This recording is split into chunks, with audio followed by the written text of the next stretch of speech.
إن الحمد لله الأكرم الذي خلق الإنسان وكرم وعلمه من البيان ما لم يعلم فسبحان الذي لا يحصى امتنانه باللسان ولا بالقلم نشهد أن لا إله إلا الله وحده لا شريك له ونشهد أن سيدنا وحبيبنا ومولانا محمدا عبده ورسوله الذي أرسله بالحق بشيرا ونذيرا وداعيا إلى الله بإذنه وسراجا منيرا فقد قال الله تعالى في كلامه المجيد وفرقانه الحميد أعوذ بالله من الشيطان الرجيم بسم الله الرحمن الرحيم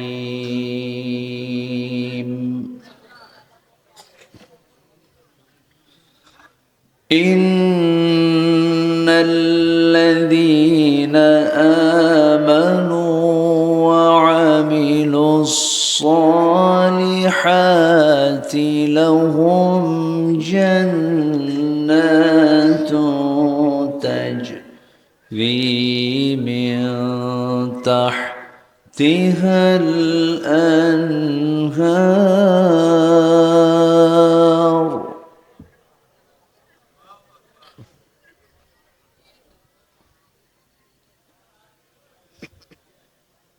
ذلك الفوز الكبير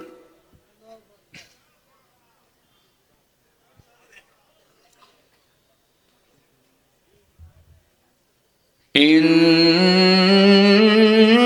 بطش ربك لشديد إنه هو يبدئ ويعيد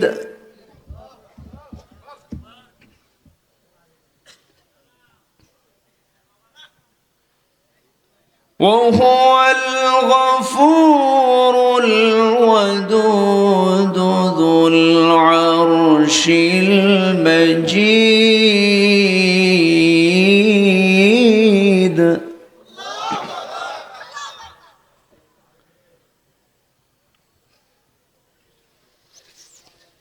فعال لما يريد هل أتاك حديث الجنود فرعون وثمود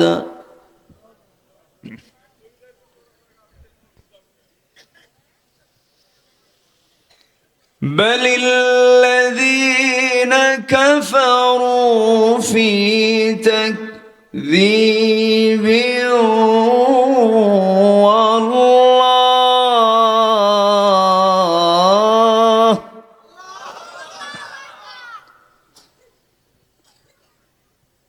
والله من ورائهم محيط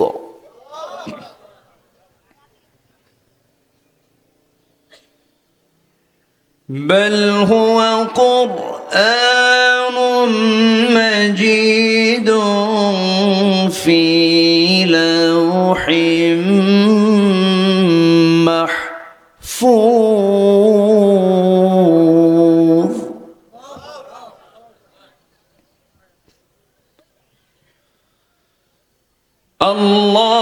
أكبر بسم الله الرحمن الرحيم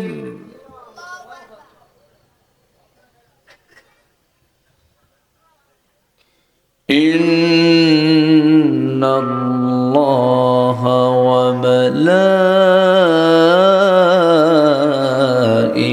وملائكته يصلون على النبي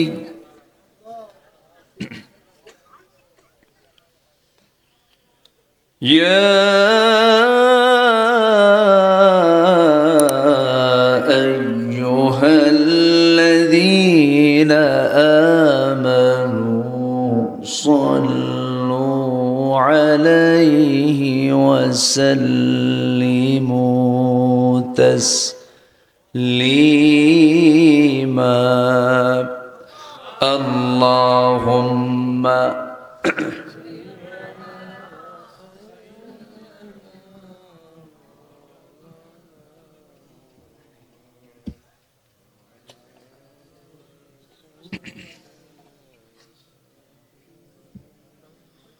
সবাই বলুন বালাগাল উলা বিকামালিহি কাশাফাত তুজা বিজামালিহি হাসুনাত জামিউ খিসালিহি সাল্লু سورة يوسف بداري حكمة لقمان ما قارئ قرآن باري يهدي لسادمان ما بلغ العلا بكماله كشف التجى بجماله حسنت جميع خصاله صلوا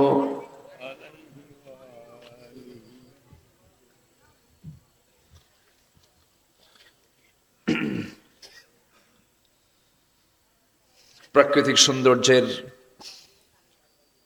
অপরূপ লীলাভূমি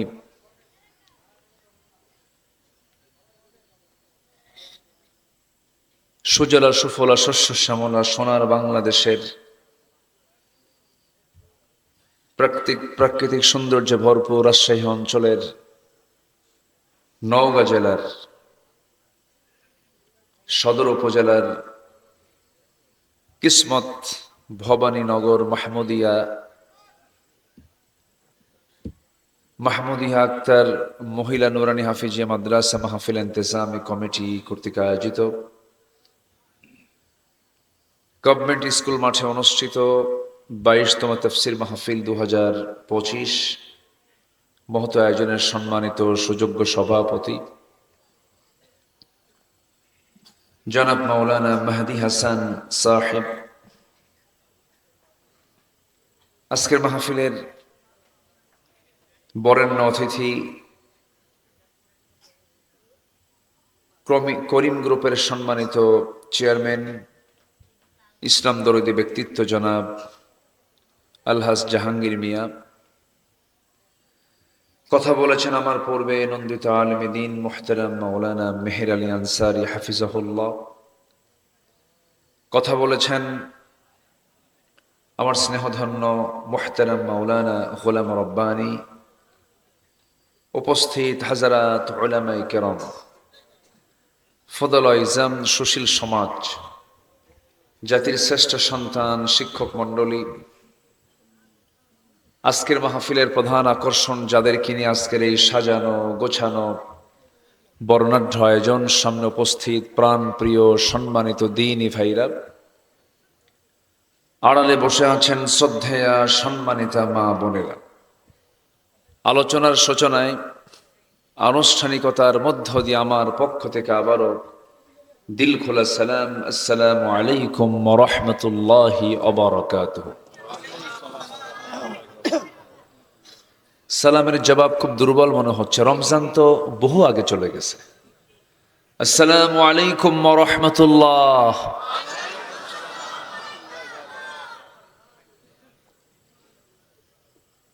সবাই কেমন আছেন বলেন। আমাকে প্রশ্ন করলেন যে আল্লাহ তাআলা আমাকে আপনার মতোই আপনার সাথীতে বসে রেখেছেন। বলছি আলহামদুলিল্লাহ। উঠতে একটু দেরি হলো, এই সময় তো মাহফিল শেষ হয়ে যায়। ঠিক তো, কিন্তু ঠিক তো কিছুই নাই। তো উঠতে একটু দেরি যেহেতু হলো, শেষ হতে যদি একটু দেরি হয় কষ্ট হবে কি? আমাকে সময় দেওয়া যাবে? এটা কি ফুল? তাজা ফুল না প্লাস্টিক ফুল? তাহলে সরাই দাও, সমস্যা হচ্ছে। উপর থেকে সরাই দেন। ফুলের যেমন কোনো ঘ্রাণ নাই, প্লাস্টিক, মানুষের মনও হয়ে গেছে প্লাস্টিকের মতো, তাই না? জি, সরাই দেন। আমি দেখতে পাচ্ছি না তো, অনেকে দেখতে পাচ্ছি না। ঠিক আছে না? জি। মহান রব্বুল আলামিনের শুকরিয়া, এখনো বসে আছেন এই হাজার হাজার মানুষ। গ্রামীণ জীবনের মানুষ সুস্থ থাকার একটা অন্যতম কারণ হলো গ্রামের মানুষ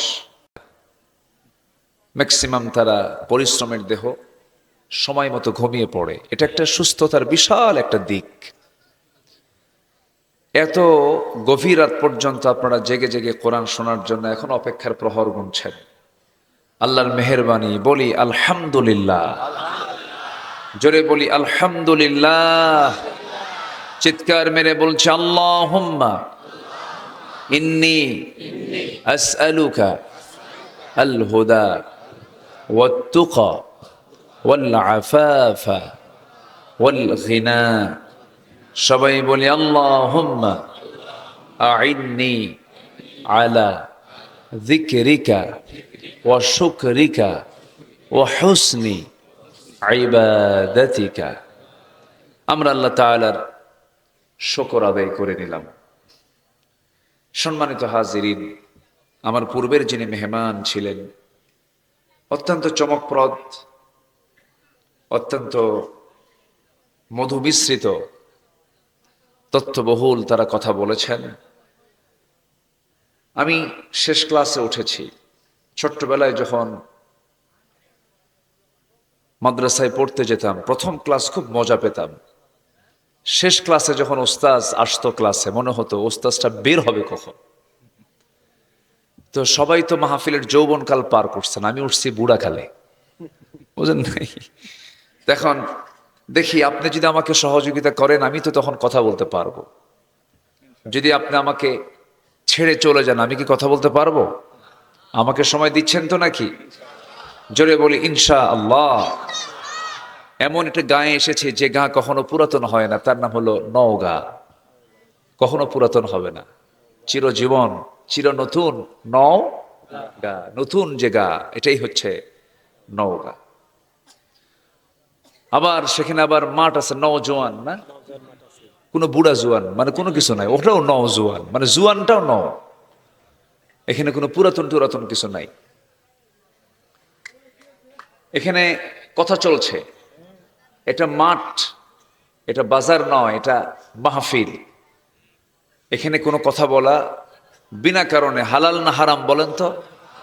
বলেন, একটা ফতুয়া দিয়েই দেই। মাহফিলে কোরআনের আলোচনায় আশপাশ থেকে যদি কোনো কথা অপ্রয়োজনীয় আসে, এটা কি হালাল হবে না হারাম হবে? কি ঠিক আছে না? ফাসতামিউ লাহু ওয়া আনসিতু, শোনো, চুপ থাকো। এটা কি অনুরোধ না হুকুম? কার হুকুম এটা? আল্লাহর ওয়ার্ডার। এটা চুপ থাকতে হবে, মনোযোগ সহকারে শুনতে হবে। আসুন আমরা আলোচনার দিকে যাচ্ছি। আমি আলোচনার সূচনা আমার অভ্যাস অনুযায়ী সূরাতুল বুরুজ থেকে। আমি খুব পরিচিত, এগুলো যারা নামাজ পড়েন তারা এই সূরাগুলো ইমামের পিছনে পড়লে পরে শুনতে পান। সূরাতুল বুরুজ থেকে আমি শেষ দিকের কয়েকটা আয়াতে কারিমা আমি তেলাওয়াত করেছি। আয়াতগুলোকে সামনে রেখে কিছু কথা বলতে চাচ্ছি। ওয়ামা তাওফীকি ওমা তাওফীকি ইল্লা বিল্লাহ আলাইহি তাওয়াক্কালতু ওয়া ইলাইহি উনীব। আমার মাইকের আওয়াজ, আমার আওয়াজটা, আমার কথা সবাই কি শুনতে পাচ্ছেন? সবার কানে কি আওয়াজটা যাচ্ছে? বলি আলহামদুলিল্লাহ। আপনারা সমর্থন পেয়েছেন, মাইকের আওয়াজ সবাই শুনতে পাচ্ছেন, মাইক ভালো, বলি আলহামদুলিল্লাহ। মাইক ওয়ালা যে কি আল্লাহ জানে। মাইক ভালো, সবচেয়ে বেশি ওয়াজ শুনে কে বলেন তো? যদি আমল যদি হতো তাহলে তো সবচেয়ে বড় বুজুর্গ মাইক ওয়ালা হওয়ার কথা, কিন্তু নামাজ পড়ে না। কি করে না? নামাজ পড়ে না। সম্মানিত ভাইয়েরা, আমরা কোরআন শুনতে এসেছি, আমরা কি দুর্ভাগা না সৌভাগ্যবান? পড়া কপাল না ভালো কপাল? সবাইকে কোরআন শুনতে পারে?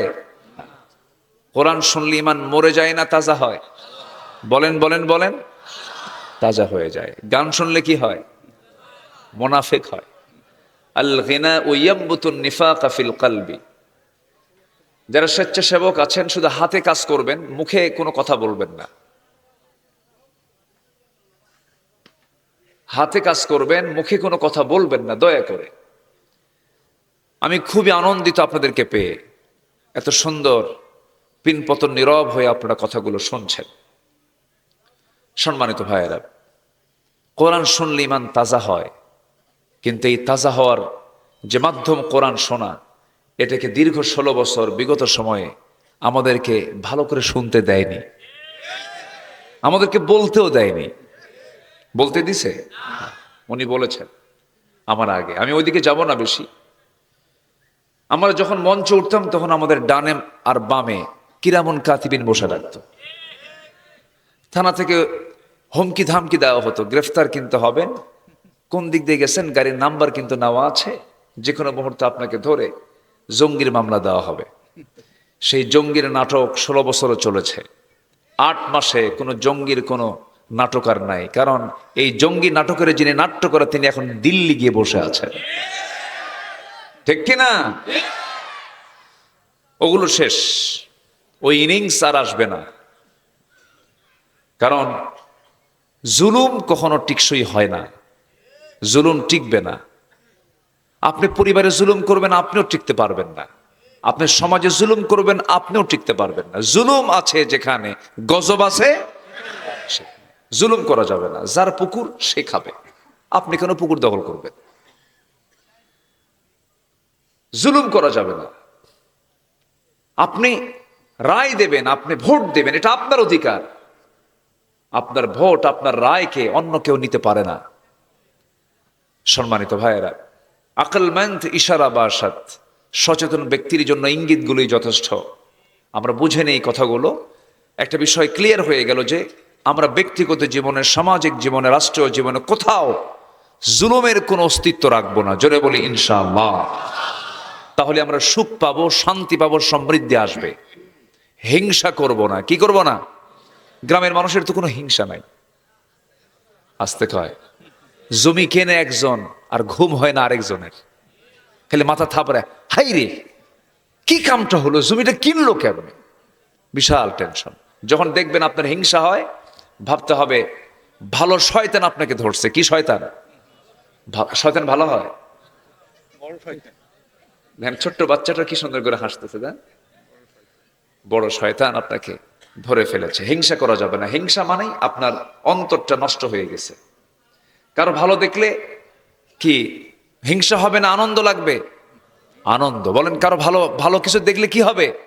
আনন্দ আসবে। আল্লাহ তুমি তাকে দিয়েছো, আমাকেও দাও। এরকম আকাশের মতো হৃদয় আমরা বানাবো। জোরে বলি ইনশাআল্লাহ। যে হিংসা করে সে সুখীও না, যে হিংসুক সে কোনোদিন সুখী হতে পারে না। আমার বন্ধুগণ, একটু কান লাগাবেন।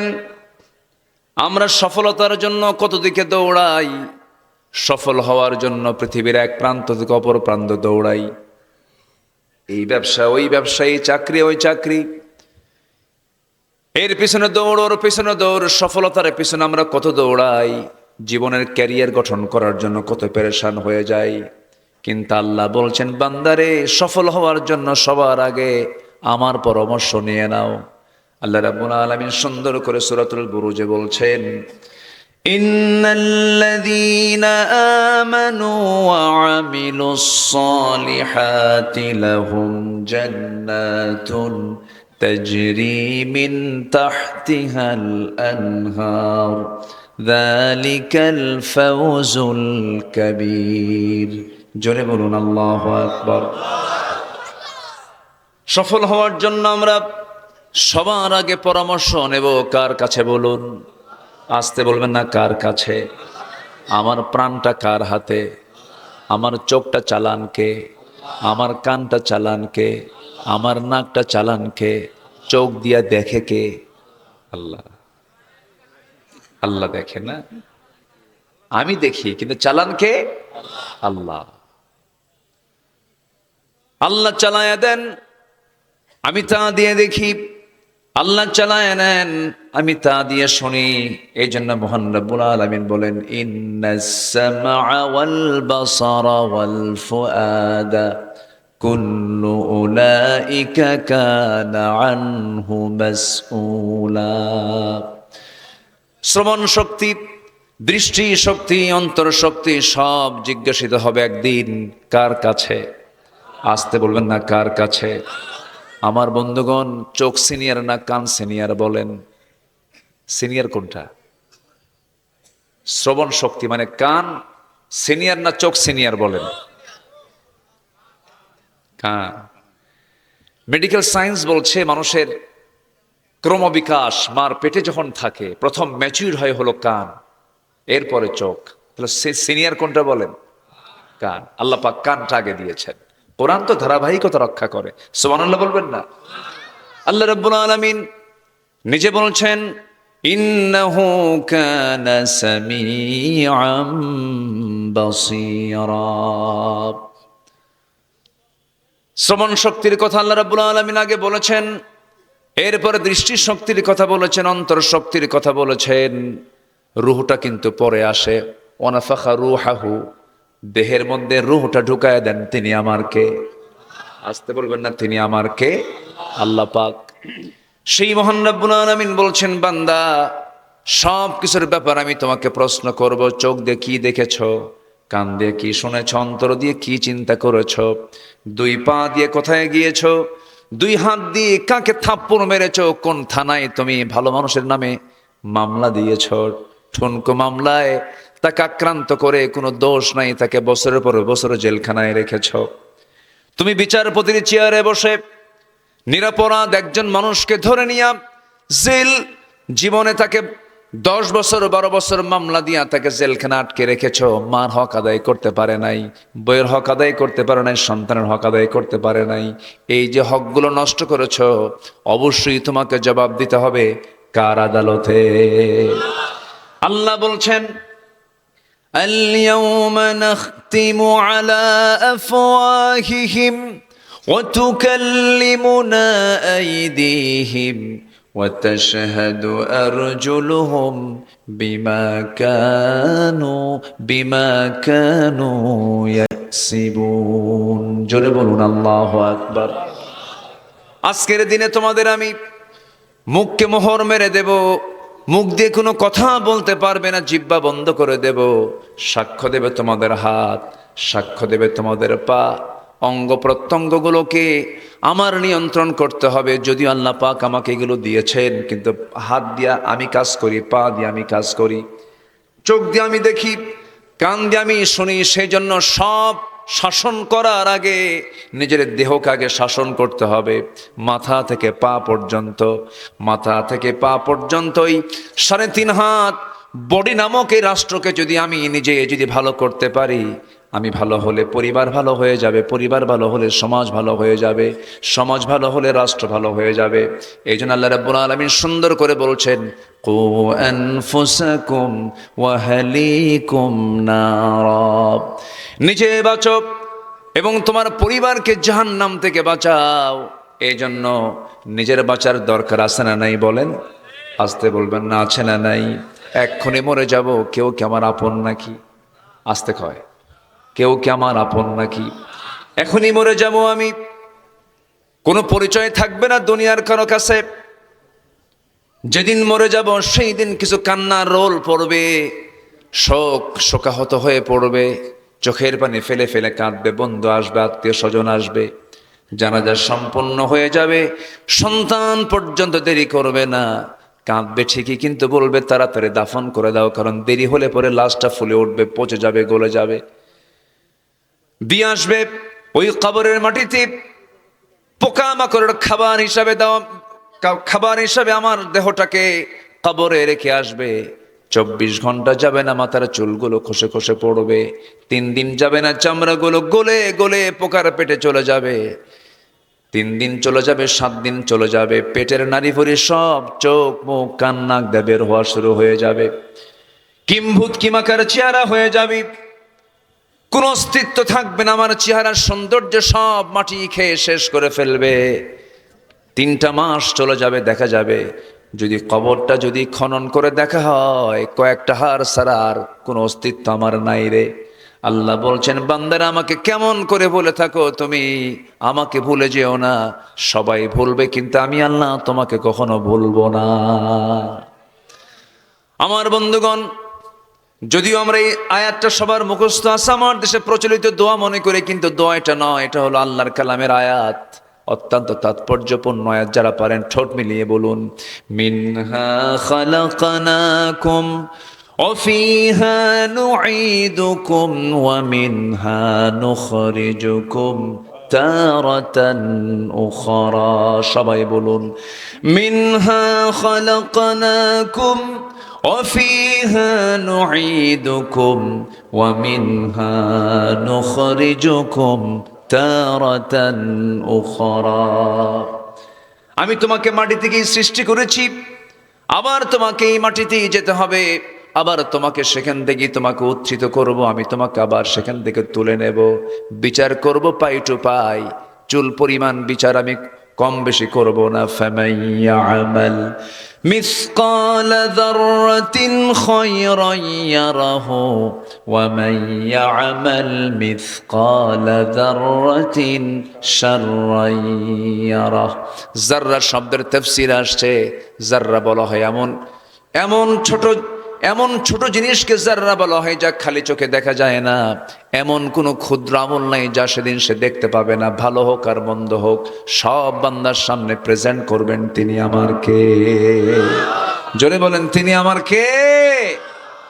বিচার করবেন আমার আল্লাহ তাআলা, সেই দিন বিচারক তিনি, যেই বিচারকের পরিচয় দিতেন আমরা প্রত্যেক নামাজের ভিতরে 3 নম্বর আয়াতে বলে ফেলি। যারা পারেন সুন্দর ঠোঁট মিলিয়ে বলুন, মালিকি ইয়াউমিদ্দিন ইয়্যাকা না'বুদু ওয়া ইয়্যাকা নাস্তাঈন। জোরে বলুন আল্লাহু আকবার। বিচার দিবসের মালিককে বলেন, সবচেয়ে বড় বিচারককে। এই জন্য আল্লাহ বলছেন, ও দুনিয়ার মানুষ, 7 শ্রেণীকে আমি আরশ আজিমের ছায়ে জায়গা দেব, এর মধ্যে 1 নম্বর শ্রেণী হলো যে সঠিক বিচার করে। সুবহানাল্লাহ বলেন। এই জন্য বিচারকের দাম দুনিয়াতেও বেশি, আখেরাতেও। এই দেশের সবচেয়ে বড় সম্মানজনক পদ কোনটা বলেন? প্রধান বিচারপতি। প্রধান বিচারপতির দাম সবচাইতে বেশি। আল্লাহ রাব্বুল আলামিনের কাছেও বিচারপতির দামটা বেশি। ইমামুন আদিলুন সাবআতু ইযিল্লুহুমুল্লাহু ফি যিল্লিহি ইয়াউমুল লা যিল্লান ইল্লা যিল্লুহু। ইমামুন আদিল রাজুলুন কলবুহু মুআল্লাকুম বিল মাসাজিদ। আমার বন্ধুগণ, আল্লাহ রাব্বুল আলামিন আরশ আজিমের ছায়ার 7 শ্রেণীকে জায়গা দিয়ে দিবেন। এর মধ্যে 1 নম্বর হলো একজন সৎ বিচারক, একজন সঠিক বিচার যে ব্যক্তি করতে পারবে। কিন্তু গোটা দুনিয়া জুড়ে আজকে সবচাইতে বড় সমস্যা হলো, গোটা পৃথিবীর কোথাও কি কোনোদিন কোথাও কি আমরা দেখতে পাচ্ছি এখন সঠিক বিচার কি আছে নাকি? আসতে বলবেন, আছে? ফিলিস্তিন কি অবস্থা হয়ে আছে! ফিলিস্তিনকে ভাবলে পরেই হৃদয়ে রক্তক্ষরণ হয়, কত কষ্ট হয়। দেখতেছেন না? ছোট্ট বাচ্চা খাবার নাই, ছাগলের ঘাস চাবাচ্ছে। একটু মনে মনে চিন্তা করেন তো, সন্তানটা আমার হলে কেমন লাগতো। ঘাস চাবায়া ক্ষুধা নিবারণ করতেছে। যেমন করে আমার নবীজি 3.5 বছর শিবে আবু তালেবের মধ্যে যখন ছিলেন, 3.5 বছর খাবার না পায়া পাথরের ওপরে মাঝে মাঝে বৃষ্টি হতো, দুর্বা ঘাস, কিছু কিছু ঘাস জন্মত, সেই ঘাসগুলো চাবা চাবা সাহাবীরা ক্ষুধা নিবারণ করেছেন। সেদিন ছোট্ট একটা বাচ্চার ভিডিও ফুটেজ দেখে আমার চোখের পানি আটকাতে পারি নাই। ছোট্ট বাচ্চাটা চাবাচ্ছে ঘাস, বাপ নাই মা নাই। আধুনিক দুনিয়ার সমরাস্ত্র ব্যবহার করে মধ্যপ্রাচ্যের কসাই ইসরায়েল বেনিয়ামিন নেতানিয়াহু মুহূর্তে মুহূর্তে 20 সেকেন্ড পর পর মিসাইলগুলো মারতেছে। মিসাইলগুলো পড়ে বিল্ডিংগুলো বম্বিং করে উড়ায় দেয়। বিল্ডিং বম্বিং হওয়ার আগে ওই বম্বিংয়ের সাথে সাথে মানুষের লাশটা আকাশের দিকে উঠতে থাকে। এই যে নির্মমতা, এই যে বর্বরতা, এই যে পাশবিকতা, এটার মূল কারণ হলো গোটা দুনিয়াতে আজকে মানবতা কাজ করছে না, পাশবিকতা কাজ করছে। বলেন, পাশবিকতা কাজ করছে, দানবতা কাজ করছে, মানবতা নাই। এই যে মানবতা ধ্বংস হয়ে যাচ্ছে, এর মূল কারণ অন্য কিছু না। এর মূল কারণ হলো দুনিয়ার সভ্যতায় মানুষ, দুনিয়ার চেতনায় মানুষ বেশি ব্যস্ত হয়ে পড়েছে। পুঁজিবাদী চেতনা, জাতীয়তাবাদী চেতনা, সেকুলার চেতনা। দুনিয়ার চেতনা দিয়ে মানুষ কখনো ভালো হবে না। একমাত্র ভালো হবে মানুষ আল্লাহর দেওয়া কোরআন আর ইসলাম দিয়া। আসতে কন কেন, জোরে বলুন ঠিক কিনা? কোরআন শান্তি দিতে পারে। কোথাও লেগেছে আগুন নিভাতে চান, কি লাগবে বলেন? বলেন, পানি ছাড়া কি কোনো সমাধান আছে নাকি? পানি ছাড়া কোনো একমাত্র সমাধান হলো পানি। আগুন লেগেছে, পানি লাগবে। বাড়িওয়ালা বলে আমার বাড়িতে আগুন লেগেছে, যার কাছে যা কিছু আছে তা নিয়ে আমারে বাঁচাও। পার্শ্বে দিয়ে যাচ্ছিল একজন ড্রাম ভর্তি ডিজেল নিয়ে, যখন বলছে যার কাছে যা কিছু আছে তা নিয়ে আমারে বাঁচাও, বিসমিল্লাহ বলে 1 ড্রাম ডিজেল দিছে ঢেলে। আগুন কি কমবে না বাড়বে? বিসমিল্লাহ কইছে তো, কিন্তু বিসমিল্লাহ জায়গায় বলতে মানে অজায়গায় বলতে হবে, জায়গায় বলতে হবে। আগুন গেছে বেড়ে।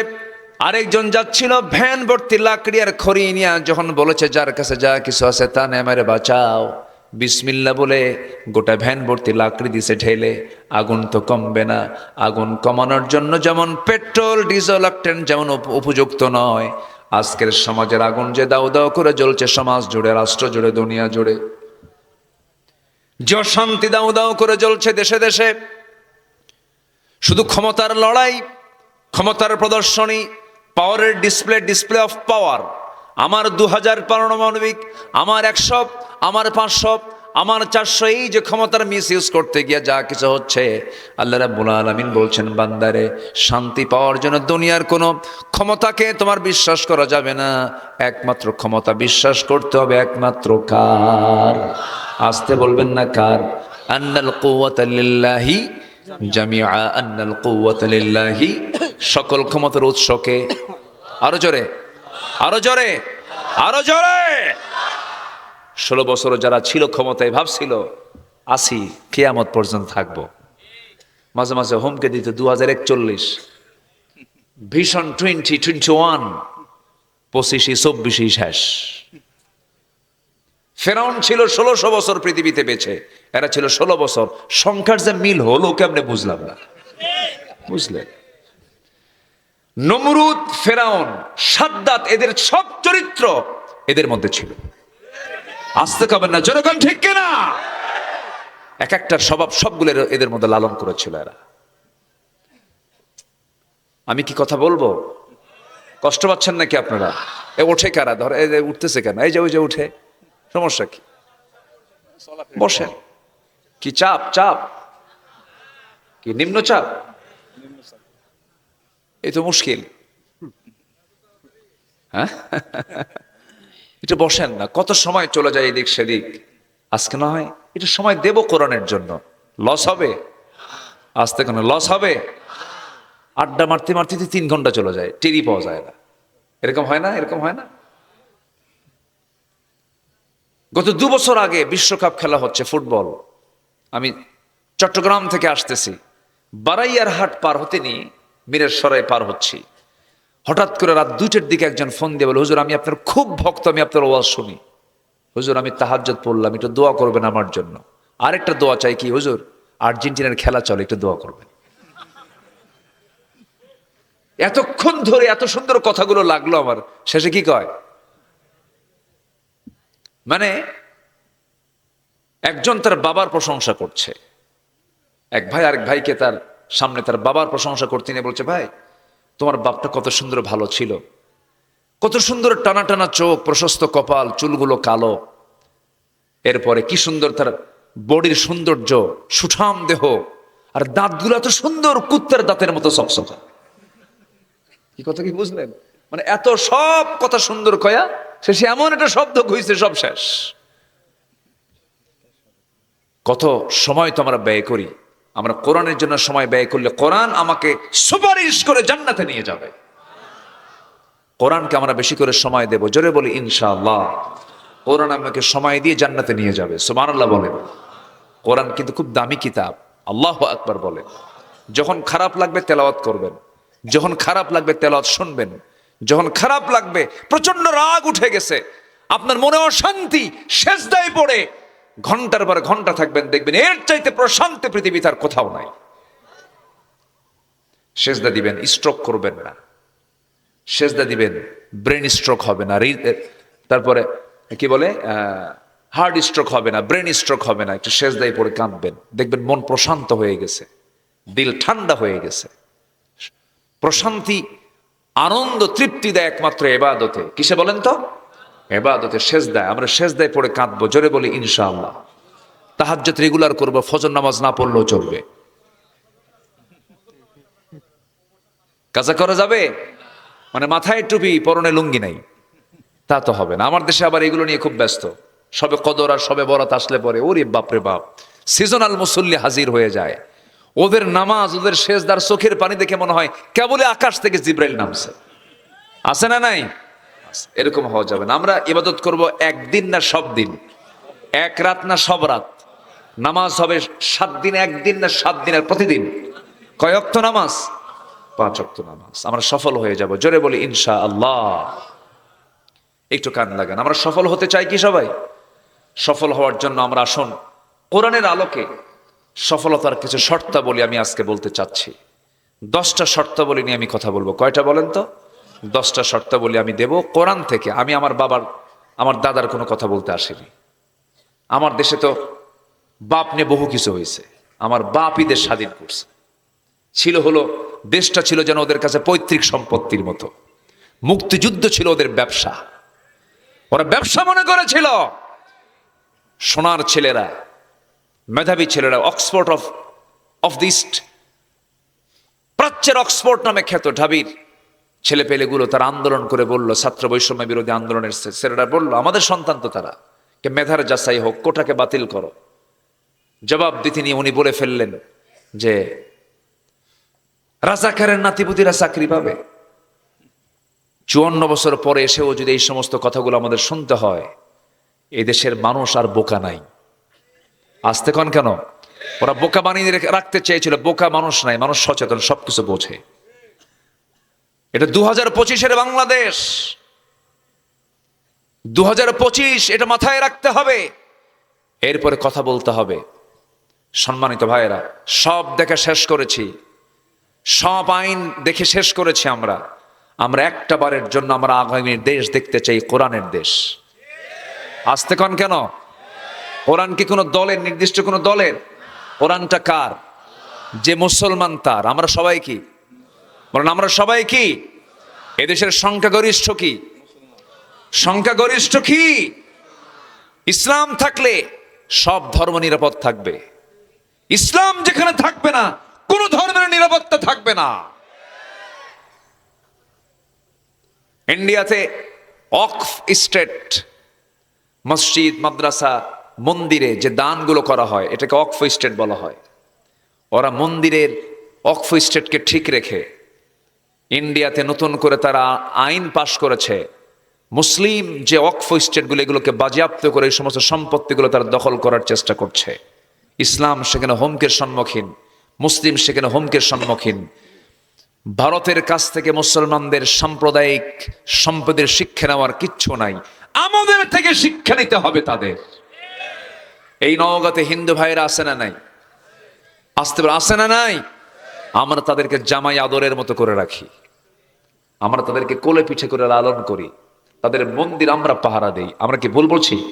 বলেন তো, আমি কি ভুল বলছি? ইসলামের কারণে আমরা তাদেরকে মোহাব্বতটা করি। বলি আলহামদুলিল্লাহ, জোরে বলি আলহামদুলিল্লাহ। সফল হতে হলে আমাকে আপনাকে কিছু কাজ করতে হবে। সাকসেস হতে হলে আমার আপনার কিছু পথ বের করতে হবে। সফলতার দুটো আরবি আমরা এখানে পাবো, একটা হচ্ছে ফাউজুন, আরেকটা হচ্ছে ফালাহুন। মুফলিহুন, ফাইজুন। ফাউজুন কবির, ফাউজুন শব্দটা আসবে, আর মুফলিহুন এই শব্দটা বারবার আসবে, আফলাহ শব্দটা আসবে। এই দুটো শব্দ নিয়ে আমার আজকে দেখবেন প্রত্যেকটা আয়াতের মধ্যে এই দুটো শব্দ আপনারা পেয়ে যাবেন। সফলতা কারা, সফল কারা, আল্লাহ পাক সুন্দর করে বলছেন। এক নাম্বার সফল কারা, কোরআনের আয়নায় আমরা একটু নিয়ে নেই। আল্লাহ পাক সূরা বুরুজের মধ্যে সুন্দর করে বলছেন। কষ্ট দিচ্ছি মনে হয়, আমি আরো আগে উঠলে না খুব ভালো হতো, তাই না? বারবার আমি এটা চিন্তা করছি যে আমি কি কষ্ট দিচ্ছি কিনা আপনাদের। কষ্ট পাচ্ছেন না তো? মানে এই এলাকার লোক ঘুমায় না মনে হয়, না ঘুমায় তো, একটু কষ্ট হচ্ছে। আগামীতে এটা সতর্ক থাকবেন যেন আগামীতে মাহফিলগুলো যেন সঠিক সময়ে শুরু হয়ে সঠিক সময় যেন শেষ হয়। আল্লাহ কবুল করুন, জোরে বলি আমিন। সবকিছুই সময় মতো হওয়া উচিত। নামাজটা সময় দরকার না অসময় দরকার? আল্লাহ বলছে ইন্নাস সালাতা কানাত আলাল মুমিনিনা কিতাবাম মাওকুতা। চলে যাবেন? ব্যাগ নিলেন যে, প্রস্তুতি নিচ্ছেন, একসাথে যাই, থাকেন একটু, হ্যাঁ একটু থাকেন। মানে চলে গেলে তখন দেখে হুজুর যখন গেলই আমিও যাই। মানুষ কিন্তু অনুকরণ প্রিয়, অনুসরণ প্রিয়। একজনকে দেখলে আরেকজন এটাকে ফলো করে, একটু আমার দিকে তাকান। মানে 12টার পরে ওয়াজ করা মানে কি জানেন? পাগলির সাথে ঘর সংসার করা। আমি এটা প্রায় এই কথাটা বলি। এখন কি করবেন, একটু আসেন, মনোযোগ দিয়ে শোনেন। আমারও তো ঘুম চলে আসে, মানুষ তো ঘুম তো চলে আসবেই। সফল হওয়ার জন্য এক নম্বর কাজ হচ্ছে ঈমান আনতে হবে। কি আনতে হবে বলেন তো? এখন হয়তো বলবেন হুজুর এত কমন কথা বললেন, ঈমান তো আমার আছেই, আমার বাপের নাম, আমার সবাই তো আমরা ইসলামওয়ালা, আমার বাপ, আমার দাদার নাম আমিনুল ইসলাম, আমার বাপের নাম শরীফুল ইসলাম, আমি শহীদুল ইসলাম, সব তিন ইসলাম তো একসাথেই আছে। হ্যাঁ, বংশগত ইসলাম দিয়ে কাম হবে না, কর্মগত ইসলাম থাকতে হবে। বংশের পরিচয় দিয়ে জান্নাত পাওয়া যাবে না। বাবা ছেলেকে জান্নাতে নিয়ে যেতে পারবে না, ছেলে বাপকে জান্নাতে নিতে পারবে না। যদি তাই পারতো, ইব্রাহিম আলাইহিস সালাতু ওয়াস সালামের বাবা ছিল মুমিন না মুশরিক? বলেন বলেন। ইব্রাহিম আলাইহিস সালাতু ওয়াস সালাম জান্নাত পেয়ে যাবেন, কিন্তু তার বাবা জান্নাত পাবে না। বাপ হয়েও লাভ নাই। ছেলে কেনান জাহান্নামী, বাপ নূহ আলাইহিস সালাতু ওয়াস সালাম জান্নাতি। কেন? ঈমান আছে, ঈমান নাই। ছেলের ঈমান নাই, বাবার ঈমান আছে। ঈমান ছাড়া কোনো উপায় নাই। বংশগত কোনো পরিচয় দিয়ে জান্নাত পাওয়া যাবে না। বংশগত পরিচয় দিয়ে যদি জান্নাত পাওয়া যেত, আমার নবীর বংশ কুরাইশ, আবু জেহেলের বংশটাও কি বলেন? বলেন বলেন বলেন বলেন। আবু লাহাবের বংশ কি বলেন? কুরাইশ। কুরাইশ বংশে জন্ম নিয়েও কোনো লাভ হবে না, কারণ আবু লাহাব, আবু জেহেল, উতবা, সাইবা, এই কাট্টা কাট্টা কাফের গুলো সম্ভ্রান্ত বংশে তাদের জন্ম হয়েছে। বংশের পরিচয় দিয়ে জান্নাত পাওয়া যাবে না। আল্লাহ রাব্বুল আলামিন বলেন